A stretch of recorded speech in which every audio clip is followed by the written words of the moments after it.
Viens là. Allez, viens là derrière. Viens là. Allez, viens là. Voilà. Vous allez sentir le chien. Il faut juste le surveiller un peu pour pas qu'il saute.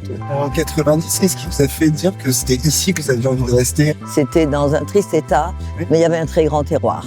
Et c'était historique. 14e siècle, 1365 quand même, le premier propriétaire. Ce terroir de graves gundiennes quaternelles avec des petites pierres semi-précieuses, là, bordées de bois, aux portes de Bordeaux. Donc on s'est dit, c'est pour nous. Voilà.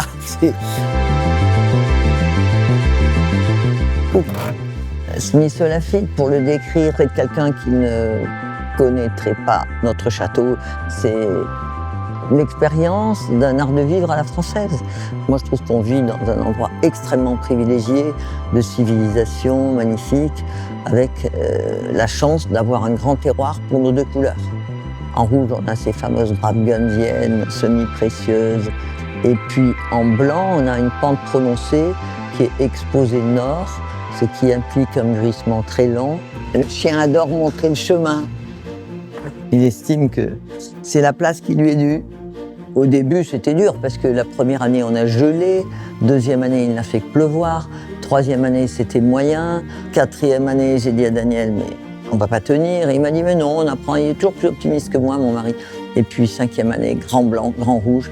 Je dirais pas que c'est l'escalier vers la gloire, mais enfin, Smith Lafitte a commencé à devenir un vin connu. Et au début, nous étions persuadés qu'il fallait être organique, bio, tout de suite. Et c'était une grosse erreur. On passe pas d'un vignoble chimique à un vignoble biologique en claquant dans les doigts. On a mis 5 ans à trouver notre propre compost organique parce qu'il n'y avait pas d'aide pour les gens qui voulaient être bio à l'époque, ça n'existait pas. C'est intéressant parce qu'avec le vin, vous rencontrez des gens fascinants. Par-delà les âges, par-delà les pays, vous avez un point de rencontre. Et ça, c'est fantastique.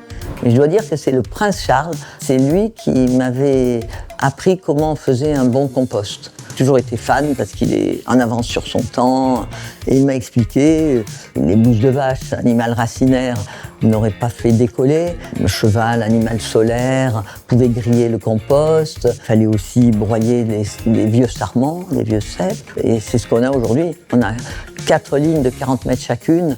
Et si vous mettez les doigts, c'est chaud, mais c'est pas brûlant. Mais ça a pris du temps. Même si les rendements sont petits, on a appris à lutter, nos vignes sont plus résilientes et on a fait un beau vin.